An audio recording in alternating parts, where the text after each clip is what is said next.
சிவா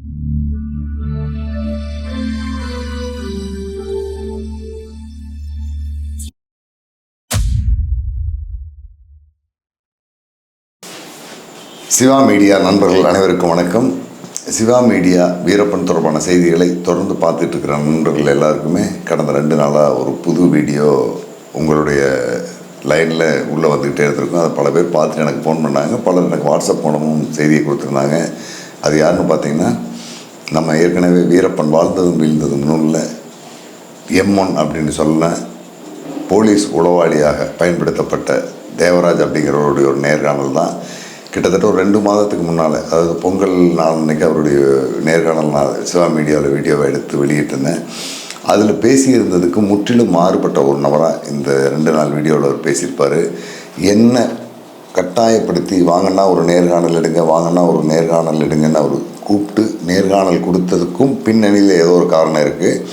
இப்போ இந்த 2 நாளாக என்னை பற்றி எவ்வளவு அவதூறாக பேச முடியுமோ அந்தளவுக்கு பேசி அவர் ஒரு வீடியோவை வெளியிட்டிருக்காரு. அதுலேயும் ஒரு பின்னணி இருக்குது, ஏதோ ஒரு நிர்பந்தம் இருக்குது. அந்த நிர்பந்தத்தினால தான் அவர் எனக்கும் நேர்காணல் கொடுத்தாரு, இப்போவும் கொடுத்துருக்காரு.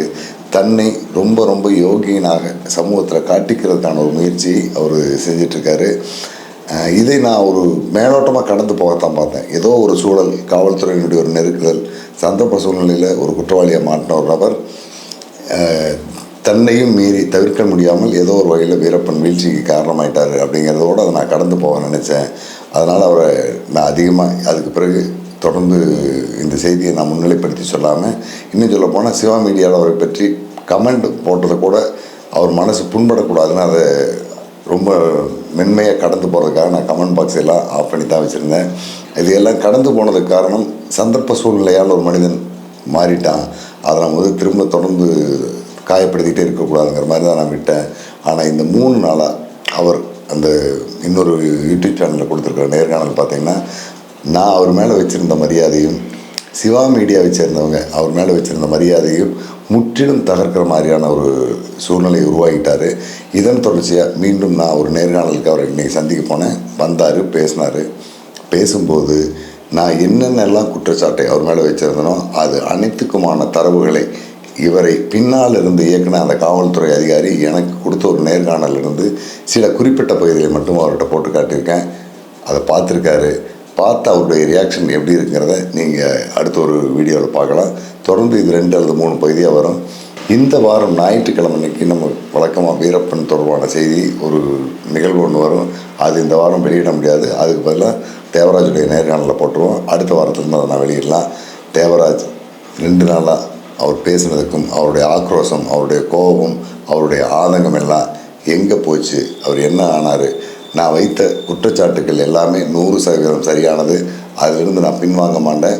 நீதிமன்றத்தில் வேணாலும், மக்கள் மன்றத்தில் வேணாலும், மெரினா பீச்சில் வேணாலும் கூட்டம் போட்டு பேசலாம், அதுக்கு நான் தயாராக இருக்கிறேன் அப்படிங்கிறத அவர் முன்னாலேயே சொல்லியிருக்கேன்.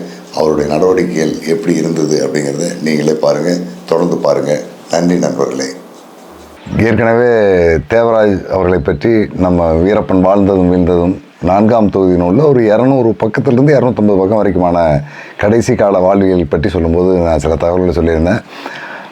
அதில் பெரும்பான்மையானது தவறானது. சில செய்திகள் நடந்தது உண்மைதான், அதை பற்றி நானே சொல்கிறேன் அப்படின்னு நண்பர் தேவராஜ் என்னை கூப்பிட்டுருந்தாரு. நம்ம பேசினா அதுவும் சிவா வீடியோவில் வந்துருந்தது. இதுக்கிடையில் இதை பற்றி ஒரு மறுப்பு சொல்லணும்னா என்ற நாங்கள் பேசுவோம், நீங்கள் எழுதுனது எல்லாமே ஆதாரம் இல்லாத செய்திகள், நீங்கள் என்கிட்ட பேசுங்க, இதை பற்றி ஒரு தெளிவான ஒரு வீடியோ போடுங்க அப்படின்னு சொன்னார். நான் வரேன்றது. ஆனால் கிட்டத்தட்ட இந்த 2 மாதமாக நானும் பலமுறை குளத்தூர் அவரை பார்க்க முடியாத சூழலில் நான் திரும்பி போக வேண்டியதாக போயிடுச்சு. அதுக்கிடையில் 2 நாளாக வேற ஒரு லோக்கல் சேனலில் ஒரு 3-4 பேட்டி வர மாதிரி பேட்டி கொடுத்துருவோம். ஒரு பேட்டி அண்ணனை தாய்க்கு கொடுத்துட்டேன், கஷ்டம் கோவத்தில் இல்லை, அண்ணமால பட்டு இல்லாமல் இல்லை, தவறாக சித்தரிச்சிட்டாரு சொல்லி வருத்தத்தோடு பேசணும். அதுக்கு சில மறுப்பு நீங்கள் உங்கள் வாயாலேயே சொல்லிடணும் அப்படின்னாரு. உள்ளபடியே ஒரு தவறான செய்தி வந்திருந்ததுன்னா அதுக்கு மறுப்பு தெரிவிக்கிறது தார்மீக கடமை. ஒரு பத்திரிக்கையாளனுக்கு அதுதான் அழகு. அதில் நான் எப்போவுமே பின்வாங்க மாட்டேன். எனக்கு கிட்டத்தட்ட 1986-87 காலகட்டத்தில் ஒரு டுட்டோரியல் கல்லூரியில் நான் படிச்சுட்டு இருந்தேன். படிக்கும்போது தஞ்சை மாவட்டம் திருவையாறு பக்கம் இருக்கிற சிறுபுலியூர் அப்படிங்கிற கிராமத்தை சேர்ந்த ஒரு ஆசிரியர், எனக்கு அவர் என்னோட ஒரு 3 வயசு மூத்தவர், அவ்வளோதான். அவர் எனக்கு வகுப்பு எடுப்பார். அப்படி வகுப்பு எடுக்கும்போது ஒரு விஷயம் சொன்னார், எந்த காலத்திலும் யாரிடமும் எப்போதும் மன்னிப்புங்கிற வார்த்தையை நீ கேட்கக்கூடாது அப்படின்னாரு. கண்டிப்பாக நான் மன்னிப்பு கேட்கக்கூடாது அப்படிங்கிற முடிவுக்கு வந்தேன். ஆனால் அதுக்கு அடுத்து ஒரு காரணம் சொன்னார், மன்னிப்பு கேட்குற அளவுக்கான தவறை நீ செஞ்சிடக்கூடாது, அப்போ தான் மன்னிப்பு கேட்காம இருக்க முடியும், தவறு செஞ்சால் மன்னிப்பு கேட்டு தான் ஆகணும் அப்படின்னாரு. அதில் இன்றைக்கு வரைக்கும் நான் சரியாக இருந்துகிட்டு இருக்கிறேன். எதிர்காலத்திலும் நான் அப்படி இருக்கணும் அப்படிங்கிறத விரும்புகிறேன், நிச்சயமாக இருப்பேன். இந்த விவகாரத்திலும் கூட நண்பர் என் மேலே வருத்தப்பட்டார். வீரப்பன் வாழ்ந்ததும் வீழ்ந்ததும் நூலில் கிட்டத்தட்ட 70 விழுக்காடு அண்ணன் தவறான தகவல் எழுதியிருக்காரு அப்படின்ட்டு. மொத்தத்தில் அண்ணன் தேவராஜ் அவர்களை பற்றி நான் சொல்லியிருந்தது ஒரு 250 பக்கம் இருக்கும். மீதி 1500 பக்கம் அந்த வீரப்பன் வாழ்ந்ததும் வீழ்ந்ததும் 4 தொகுதி நூல்லையும் சொல்லியிருந்த அத்தனையுமே வரலாற்றில் காலத்தால் நடந்த நிகழ்வுகள் பல்வேறு நபர்களோடு கேட்டு பதிவு பண்ணுதான் என்னுடைய எழுத்து. அதில் என்ன இருக்குன்னு பார்த்தீங்கன்னா, ஒருவரை பற்றி ஒரு அறிமுகம், அந்த அறிமுகத்துக்கான ஒரு 2 வரி 3 வரி அல்லது ஒரு பாரா ஒரு 5-6 வரி அளவு செய்தி மட்டும்தான் இருக்கும். மீதி எல்லாமே பல்வேறு நபர்களிடமிருந்து பல்வேறு தளங்களில் பல்வேறு இடங்களில் பல்வேறு ஆவணங்களிலிருந்து எடுத்த செய்தி தான் நான் கொடுத்துருப்பேன். அந்த வகையில் தான் கொடுத்துருந்தேன். நண்பர் தேவராஜ் அவர்களை பற்றியும் நான் கொடுத்துருந்த தரவுகள் எல்லாமே பல்வேறு நபர்களிடமிருந்து பெறப்பட்ட செய்தியில் தான் கொடுத்துருந்தேன். அதில் 70% தவறானது அப்படின்னு சொல்லியிருந்தார். இருந்தாலும் அதை தவறாக நான் கொடுத்துருந்தேன்னா அதுக்காக நான் உள்ளபடியே வருத்தம் தெரிவிச்சுக்கிறேன். ஆனால் மன்னிப்புங்கிற அந்த வார்த்தை நான் சொன்ன மாதிரி தான் வராதுன்னு நினைக்கிறேன். அது தேவை இருக்கான்னு நினைக்கிறேன். இருந்தாலும் நான் அதில் மன்னிப்பு கேட்டுருவேன். ஆனால் அந்த மாதிரி வராதுன்னு நினைக்கிறேன். அண்ணன் வந்து எனக்கு மன்னிப்பு கேட்க வேண்டிய தேவையில்லை. அண்ணா தவறாக பதிச்சிட்டிங்களே, அந்த 5 நாள் இறுதி கட்டத்தில் நாங்கள் பின்னாடி போகல, மணியன்னு கூட்டி போயிட்டு வந்தோடு சரி அப்படின்ற காலகட்டத்தில் நீங்கள் அதை தவறாக பதிச்சிட்டிங்க, நான் தவறாக பதிச்சுன்னு சொன்னால் போதும். அண்ணன் வந்து எனக்கு வந்து மன்னிப்பு கேட்க வேண்டியதில் ஒரு நல்லவர் வந்து மன்னிப்பு கேட்க வைக்க வேண்டிய எனக்கு ஒரு கட்டாயமும் இல்லை. அந்த ஸ்டோரி எனக்கு இறுதிக்கட்டு எதுவும் தெரியாதுன்றது உங்களுக்கு நல்லா பின்னாடி தெரிஞ்சிருக்கேன். ஆரம்பத்தில் ஏதோ ஒரு சில தகவல் பிரகாரம் நீங்கள் எழுதியிருக்கலாம். இல்லை, அதே மாதிரி நான் 2018 ஏப்ரல் 17 மாலைன்னு நினைக்கிறேன் உங்களை வீட்டில் சந்திக்கும் போது பாப்பா அப்போ சிசிஎல் கட்டில் மேலே உட்காந்து பேசிட்டு இருக்கும்போது பாப்பாவும் அந்த ஃபோட்டோவில் ஒரு ஓரத்தில் வருவேன். நான் பேசிகிட்டு இருக்கும்போது அப்போ பாண்டிக்கண்ணனுடைய அறிமுகம் உங்களுக்கு எப்படி கிடச்சுன்னு நம்ம கேட்டேன். ஆனால் ஒரு நாள் நான் மாதேஸ்வர மலையில் கொம்பு தூக்கியில் கட்டுற வேலை நடந்துகிட்டு இருந்தது. அந்த வேலை நடந்துகிட்டு இருக்கிறதாவுக்கு ஒரு பையன் வந்தான், ஒரு மஞ்சள் பையன், ஒரு கேரி பேக்கில் அதில் ஒரு 3 டிஷர்ட்டு, ஒரு லுங்கி, ஒரு கொடுவா, இது மட்டும் அந்த பையன் கையில் எடுத்துகிட்டு வந்தான். இல்லை ராமலிங்க இன்ஸ்பெக்டர் தான் கொண்டு வந்து விட்றாரு. இல்லை, எனக்கு அப்போ சொல்லும்போது நீங்கள் அதை தான் சொன்னீங்க. எனக்கு வந்து வேலை இருக்கான்னு கேட்டேன். எந்த ஊரா தம்பின்னு நீ கேட்டேன். நான் கேட்டேன், ஈரோடு டீச்சர்ஸ் காலனியில் எங்களுடைய வீடு, அப்பா அம்மா 2 பேர் டீச்சராக இருக்காங்க, குடும்பத்தில் கொஞ்சம் பிரச்சனை சார், அதனால் நான் கிளம்பி மேட்டூருக்கு வந்து ஒரு ஹோட்டலில் வேலை செஞ்சுட்டு இருந்தேன். கொஞ்ச நாள் வேலை செஞ்சதுக்கு பிறகு எனக்கு அங்கேயும் பிடிக்கல, திரும்ப மாதேஸ்வர மலைக்கு வந்தேன். இங்கே வந்து ஒன்றும் பெருசாக கடைகள் இல்லை, இங்கேயும் எனக்கு சரியான வேலை கிடைக்கல. அப்போ தான் கொம்புதூக்கியில் உங்கள் தமிழ்நாட்டுக்காரர் ஒருத்தர் கான்ட்ராக்ட் வேலை செஞ்சுட்ருக்காரு, அங்கே போனால் வேலை கிடைக்கும் போன்னு சொன்னாங்க. அதான் வந்தேன் சார்னு சொன்னான். இங்கே வந்து எங்கிட்ட சம்பளம் கொடுக்குற அளவுக்குலாம் நான் பெரிய முதலாளி இல்லைடா, ஒரு 5000 வேலை கூட்டிகிட்டு வந்து சோறாக்கி போட்டு நான் வச்சுக்கிட்டு இருக்கிறேன், நீயும் ஏதாவது வேலை செய்யறனா செய்ய, சாப்பாட்டு போடுற சாப்பிட்டுட்டு சம்பளம்லாம் தர முடியாதுன்னு சொன்னேன். பேசிகிட்டு இருக்கும்போதே மம்டி எடுத்து மண் வாரி கொடுத்தான், சல்லி வாரி கொடுத்தான், காரை உடைச்சி கொடுத்தான்.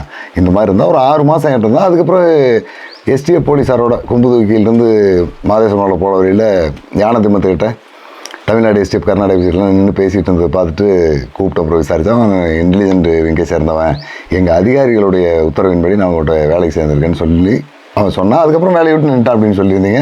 இதையும் நான் அந்த நூலில் பதிவு பண்ணியிருப்பேன். ஆனால் நேற்றைக்கு நீங்கள் ஐயப்பனுடைய ரீச் தமிழில் ராமலிங்கம் இன்ஸ்பெக்டர் தான் வேலைக்கு சேர்த்து விட்டாருன்னு சொல்லியிருந்தீங்க. ராமலிங்கம் தான் சேர்த்து விட்டாருங்கிறது எனக்கு அப்போவுமே தெரியும். அந்த செய்தியை பாண்டிக்கண்ணன் என்கிட்ட சொல்லிட்டார், நான் எப்படி வேலைக்கு சேர்ந்தேங்கிறது சொல்லிட்டாரு. இது மாதிரியான சில மறுப்பு, இதை ஒவ்வொரு நிகழ்வையுமே நான் எப்படி எனக்கு தகவல் கிடைச்சது, அதை நீங்கள் மறுக்கிறீங்களா அப்படிங்கிற அடிப்படையிலேயே இதை நம்ம கொண்டுட்டு போயிடலாம் அப்படின்னு நினைக்கிறேன். வேறு ஒன்றும் கிடையாது. அதே மாதிரி மேக்சிமம் நடந்த ஸ்டோரி அப்படியே சொல்லிட்டோம். அந்த 5 நாளைக்கு பின்னாடி அப்போது என்ன நடந்தது, யார் மூலமாக நடந்தது, அண்ணனை கூட்டு போயிட்டு 5 கொண்டு வந்து விட்றாரு. அதோட நம்ம ஸ்டோரி முடிஞ்சுது. அந்த இறுதி கட்டம், அந்த 5 நாளைக்கு பின்னாடி இறுதி கட்டத்தில் நடந்தது யார் மூலம் என்னன்றதை வந்து நீங்கள் மாதிரி பத்திரிக்கார தான் தேடி கண்டுபிடிச்சி அறிவிக்கணும். ஒருத்தர் ஹெல்ப் பண்ண வர்றது எக்காரணம் கொண்டு தடப்படக்கூடாது. அதை மட்டும் ஃபஸ்ட்டு நம்ம அவருடைய துணைவியார் ஆப்ரேஷன் உள்ளதில்லை 2000. இது உங்களுக்கும் மிக மிக அறிமுகமான, எனக்கும் அறிமுகமான இந்த நூலில் வரக்கூடிய ஒரு நபருடைய பேச்சு. உங்களுக்கு வாய்ஸ் சரிதான் பாருங்க. குழந்தை பர்த்டே வந்து அவங்க கிரிட்டிக்கல், இந்த சக்கரை தண்ணி ஊற்றினதே பாண்டிக்கணும் தான். தாய்மாமன் முறையா இருந்து சமீபத்தில் இது சத்தியமாக போயிண்ணா, சத்தியமாக போய் நாங்க அவங்கள அவ்வளவுக்கு நம்ம அது பண்ணி அப்படி இருந்து 21 நாள் வந்து எங்கிட்ட சொல்லாம மறைச்சு 22வது நாள் தான் எங்கிட்ட சொல்றதுக்கு அவன் மனசாட்சி உறுத்தி அவன் மிஸ்ஸஸ் சாப்பாடு படையில பண்ணி சாருக்கும் பணியன் சாருக்கு இந்த காலத்துலையும் இந்த தோல்விக்கூடாது அப்படிங்கிற சாப்பாடு படையில சாம்பாவத்தையோட பேசுவோம் அந்த கைது.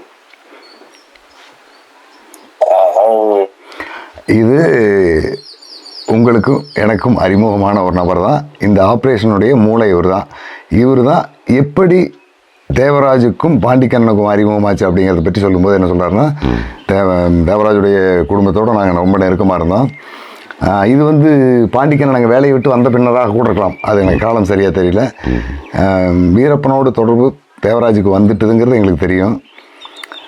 21 நாள் வரைக்கும் அவனும் சைலண்டாக இருந்துட்டான், அந்த விஷயத்தை வெளியே சொல்லலை. ஒரு இடியாப்ப சிக்கலில் மாட்டிட்டான், என்ன பண்ணுறது, இந்த பக்கம் STF இருக்காங்க, இந்த பக்கம் வீரப்பன் இருக்காரு, நம்ம என்ன பண்ணுறங்கிற சூழலில் 21வது நாள் இரவு அதிகாலை 4:30 மணிக்கு சேலம் குளத்தூரில் இருக்கக்கூடிய சுப்பு கவுண்டர் வீட்டில் நான் தங்கியிருந்தேன்.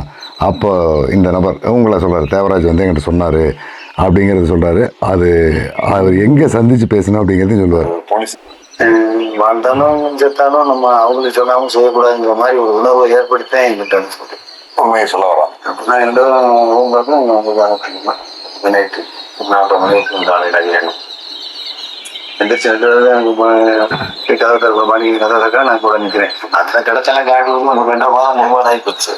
அந்த ஏரியாவுக்கு இடத்த போய்தான் வந்துட்டு ஒரு ஸ்டேஜ் அப்படியே ஏரியாலையும் பண்ணிக்கிட்டே தான் இருக்கும். அவன் ஆப்ரேஷனுக்கு ஆப்ரேஷன் பண்ணணுங்கிறதுல கீழாக. சரி சரி. இது என்ன சொல்கிறாருன்னா, யார் தொல்பாண்டி சார் வயசா? அவர் வயசு மாதிரி வருது. அவர் தான் நான் கேம்புக்கு தான் போகிறேன் வர சொல்லி. குளத்தூரில் இருக்கக்கூடிய தண்டா சுப்பு கவுண்டர் வீட்டில் நாங்கள் குடியிருக்கிறோம். விடிய காலம் 4:30 மணிக்கு வந்துருக்கிறோம்.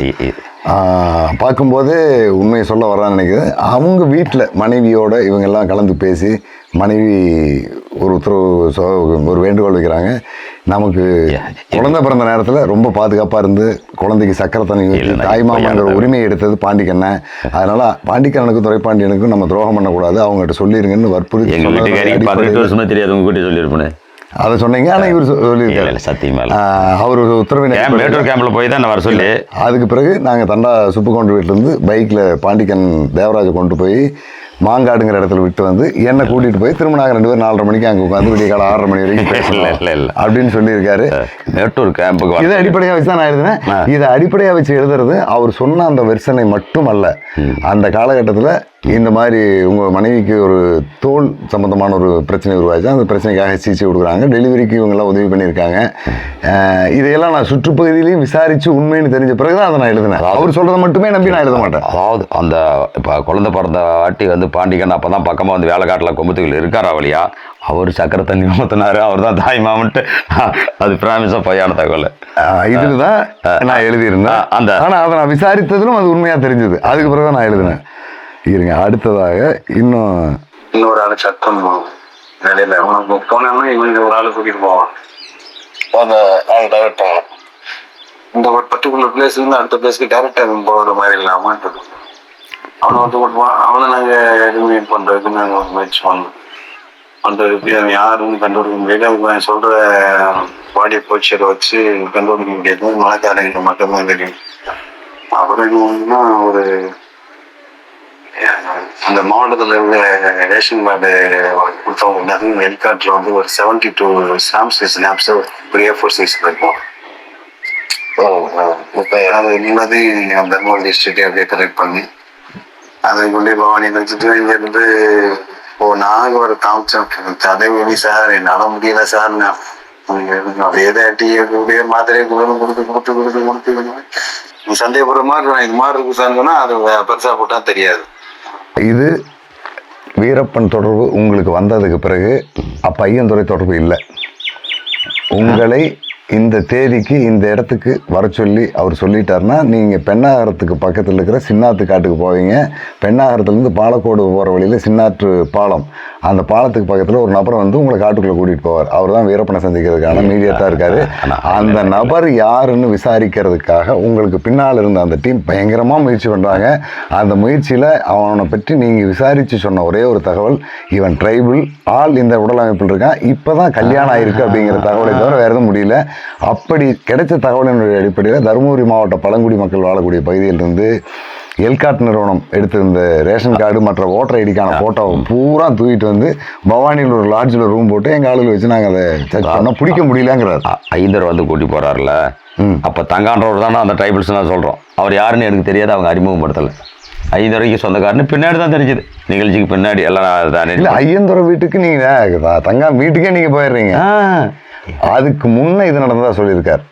ஆனால் அதுக்கு பிறகு அதாவது அங்கே தங்கா வீட்டுக்கு கூட்டி போகிறதா ஐந்தோர் தான் கூட்டி போகிறாரு.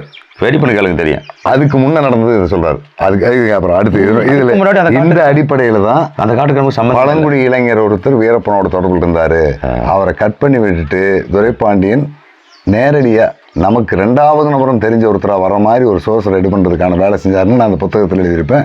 அதுவும் நான் விசாரித்து தெரிஞ்சதில் உண்மைன்னு தெரிஞ்சது. அதுக்கப்புறம் தான் எழுதினேன். இப்போ இருக்கு ரேஷன் கார்டு சப்ளை பண்ணோம். இப்போ ஒரு ஃபேமிலியில் மேரேஜ் ஆகிட்டு அடுத்த நாள் இருந்தாரு, அவங்களுக்கு கொடுக்குறோம்னு சொல்லி ஒரு எக்ஸ்ட்ரா கான்டெக்ட் பண்ண வச்சு கரெக்டாக அவன் டைம் பார்க்கலான்னு நாங்கள் பார்த்தோம். வச்சு அவன் நாங்கள் போனேன்.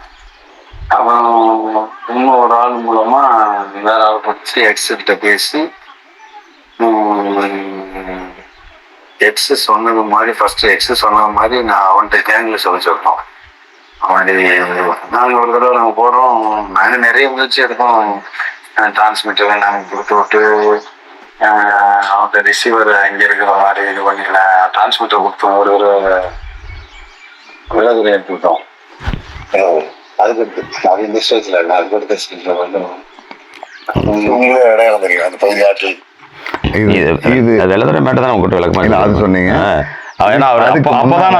அதுக்கு முன்னால இந்த பழங்குடி இளைஞரை கழட்டி விட்டா மட்டும்தான் நம்ம ஆப்ரேஷன் சக்சஸ்ஃபுல்லா கொண்டு போக முடியும்னு முடிவு பண்ண எஸ்டிஎஃப் டீம் இந்த நேரத்திலேயே மிஸ்டர் எக்ஸ் அப்படிங்கிற ஒரு நபர் அவரை சந்திக்கிறதுக்கு முயற்சி பண்ணுது. அந்த நபர் மூலமாகவே இந்த ஆள், இந்த பழங்குடி இளைஞர் போலீஸினுடைய நடமாட்டத்தை தொடர்பில் உள்ள ஆள் மாதிரி தெரியுது, வேண்டாம் அப்படின்னு சொல்ல வைக்குது. இதை வீரப்பன் கேங்கும் தெரிஞ்சுக்கணுங்கிறதுக்காக பெண்ணாகரத்துலேருந்து சின்னாத்துப்பள்ளம் அந்த பாலம் இருக்கிற அந்த பாதை வழியாக ஒரு 3-4 நாள் போலீஸை நடமாட விடுறாங்க. நடமாட விட்டு வீரப்பன் குழுவுக்கும் போலீஸ் கண்காணிப்பு இருக்குங்கிற மாதிரி ஒரு தோற்றத்தை ஏற்படுத்தி அந்த பழங்குடி இளைஞரை கட் பண்ணி விடுறாங்க. பழங்குடி இளைஞரை கட் பண்ணி விட்டதுக்கு பிறகுதான் அந்த உங்க மூலமாகவே வேற ஆள் யாரை கூட்டிட்டு வரலான்னு வீரப்பன் கேட்க வச்சு கேட்க வச்சு இன்னொரு நபரை சொல்லி விடுறாங்க. அது யாருன்னு பாருங்க. என்ன கூட்டி போறது ஒவ்வொரு முறையும்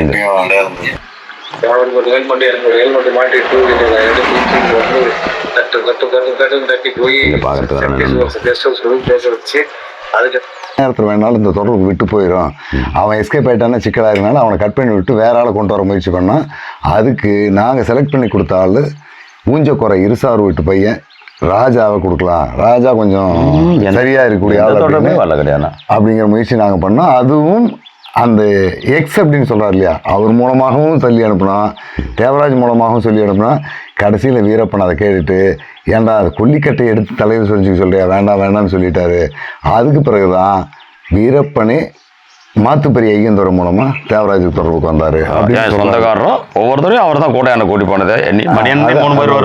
அதே மாதிரி வரும்போது அவர் விஷயம் வீட்டுல பேச வச்சு 4:30 மணி 5 மணிக்கு முன்னாள் வந்து ஒரு இறக்கி விடுங்க. போய் அனுப்பிடுறோம். பஸ்ல அனுப்பிடுறோம். பவானியில கொடுத்தாங்க. ஆம்னி வாங்கிக்கிட்டு பவானி ஒரு பஸ்ல ஏற்றி விட்டோம். நான் டிரைவர் சரவணையோ இல்லை வேற டிரைவர் அங்கே வண்டியில ஏற்றி விட்டோம். அந்த ஊருடைய கடைசி ஸ்டாப் வரை நான் ஆம்னியில ஃபாலோ பண்ணணும். அதுவரை அவர் இறங்கல அப்படின்னு தெரிஞ்சுனாத்தே நான் அவனுக்கு தேவராஜ் பிக்கப் பண்ணேன். அவருக்கு முடியாத நீங்கள் 2 வீலர்ல ஆளுக்கு ஹெல்மெட் மாட்டிட்டு போயிருக்காரு. என்ன வீரப்பனுடைய தொடர்பில் இருந்த முதல் நபர் பெண்ணாகரம் பகுதியை சேர்ந்த ஒரு பழங்குடி. இந்த நபர் மூலமாக தான் முதல்ல எங்களுக்கு சந்திப்பு நடந்துகிட்டு இருந்தது. அதுக்கு பிறகு இந்த பழங்குடியை நம்ம கழட்டி விட்டுட்டு வேற ஆளை கொண்டு வந்தால் தான் இந்த கண்டினியூ இருக்கும். ஒருவேளை அவன் ஏதாவது ஸ்லீப் ஆகிட்டானே சிக்கல் இருந்தால் அவன் தண்ணி போடுற பழக்கம் உள்ளவன்.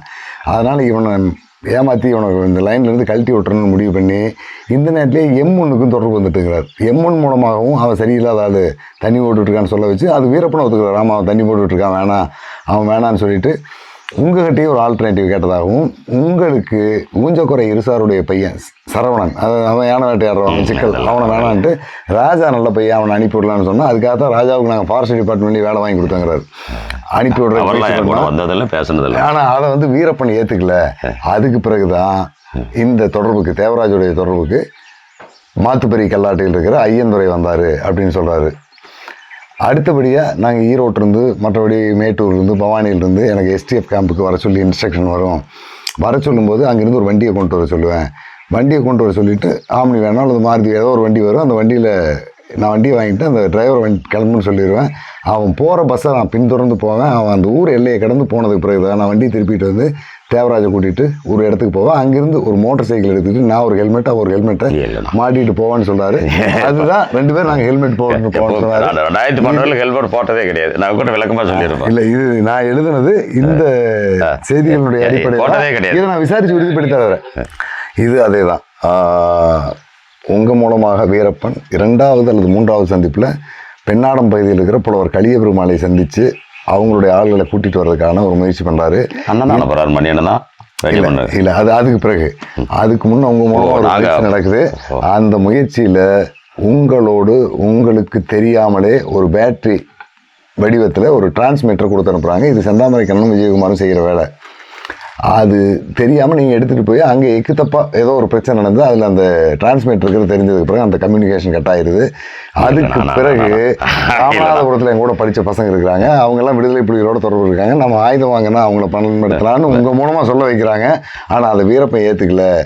மீண்டும் தான் குளத்தூர் மணியண்ணன் மூலமாக அந்த தொடர்பு எடுக்க முயற்சி பண்ணுறாரு. நம்ம சொல்லி தான் நாங்கள் போய் வெடி பண்ண வீட்டிலேருந்து இதுவும் நான் அவுட் சைடில் விசாரித்ததில் உண்மைன்னு தெரிஞ்சது. அதுக்கு பிறகு தான் நான் என்னுடைய வீரப்பன் வாழ்ந்தது மீண்டது நூலில் நான் இதை எழுதினேன். அண்ணா வந்து குளத்தூர் மணியண்ணன் மூலமாக தான் வேடி பண்ண வீட்டுக்கு சொல்லி அப்புறம் தான் ஐயா அது 2வது. அதுக்கு முன்னே ஒரு வட்டம் அவங்க வேற லைனில் மூவ் பண்ணியிருக்காங்க. உங்களை வச்சு தான் மூவ் பண்ணுவாங்க. இல்லைண்ணா, இல்லவே இல்லை.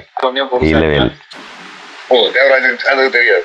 இப்படி ஒவ்வொன்றுக்கும் ஒரு டாபிக் மெசேஜ் தான். 2 பேர் தானே நைட்டுக்குள்ள தானே 2 பேர் வர தானே தெரியும். இது எப்படியாவது எக்ஸ்னா யாருங்கிறது இன்னைக்கு வரைக்கும் விஜயகுமார் சொல்லக்கூடிய எக்ஸ் அப்படிங்கிற நபர் குளத்தூர் மணி. இல்லை, கிட்டத்தட்ட நீங்கள் ரீச் தமிழில் ஐயப்பனோட பேசிய அந்த விஷயத்துலையும் கிட்டத்தட்ட பார்த்தீங்கன்னா ஒரு 10 முறை குளத்தூர் மணியன்னு பேர சொல்லியிருப்பீங்க. குளத்தூர் மணியனுக்காகத்தான் நான் இயங்கினேன், குளத்தூர் மணியனுக்காகத்தான் நான் போனேன், குளத்தூர் மணியனுக்காக தான் தொடர்பு எடுத்தேன்னு சொன்னது விஜயகுமார் எழுதுனது. காவல்துறையில் இருக்கக்கூடிய மற்ற சில உளவுத்துறையில் அப்போ வேலை செஞ்சவங்க, வெளிப்படையாக வேலை செஞ்சவங்க எல்லாமே கடைசி கட்டத்தில் வீரப்பனை பிடிச்சி கொடுத்தது முழுக்க குளத்தூர் மணி தான். குளத்தூர் மணி தான் இலங்கையில் இருக்கிற விடுதலை புலிகளிலிருந்து பாதுகாப்பு தேடி உங்களை நாங்கள் அனுப்பிவிடுறேன், ஆமாம் கண் மருத்துவ சிகிச்சை முடித்து அனுப்பிவிடுறேன்னு சொல்லி அவர் தான் மாட்டி விட்டுட்டாருங்கிற மாதிரியான ஒரு கட்டமைப்பை தான் தமிழ்நாடு காவல்துறையினுடைய அன்றைய டீம் உருவாகிச்சு. அதுக்கு பின்னால் அரசியல், பொருளாதார பலம் எல்லாமே இருந்தது. அதே மாதிரி தான் குளத்தூர் மணி என்ன காலி பண்ணுங்கிறதுக்கு சர்வதேச அளவிலான ஒரு பெரிய டீம் இருக்கு. அந்த டீம் இந்திய நான் என்ன சொல்லியிருப்பேன், நான் போகாத மணி என்ன வந்ததில்லை 3 தடவை. 5 நாளைக்கு முன்னாடி அவருக்கு எனக்கு அந்த சம்பளம். நீங்கள் ரீச் தமிழில் பேசியிருந்தது, மற்றது ஏற்கனவே விஜயகுமார் எழுதின புத்தகம், உளவுத்துறையினுடைய ரிப்போர்ட்டு, இது எல்லாமே பார்த்தீங்கன்னா வீரப்பனை மணியண்ணன் தான் பிடிச்சி கொடுத்தாரு. இலங்கைக்கு கூட்டிகிட்டு போய் விடுதலை புலிகளோட சேர்த்து விடுறேன், அதுக்கு முன்னே கண்ணறுவை சிகிச்சை பண்ணுறது கூட்டி போகிறேன்னு சொல்லாமே மணியண்ணன் தாங்கிற மாதிரியான ஒரு டைரக்ஷனில் கொண்டு போகிறாங்க. அதுதான் வரும், அப்படி தான் செய்கிறாங்க. ஆனால் மணியண்ணனே நான் தான் பிடிச்சி கொடுத்தேன்னு சொன்னாலும் நான் நம்ப மாட்டேன். ஏன்னா மணியண்ணன் எந்த இடத்திலும் எந்த சூழ்நிலைக்கும் துரோகம் பண்ணக்கூடிய ஆளும் கிடையாது. வெளிப்படையா சொல்லுவாரு. அந்த 3 டைம் வந்து மாப்பிள்ளை 5 வந்து கூட்டி போகும்போது நான் இல்லாமல் அவர் வரல. அதே மாதிரி நீங்க வந்து 13ஆம் தேதி 12ஆம் தேதி இரவு 13 இரவு நீங்க சந்திச்சதையும் இங்க சொல்றாரு.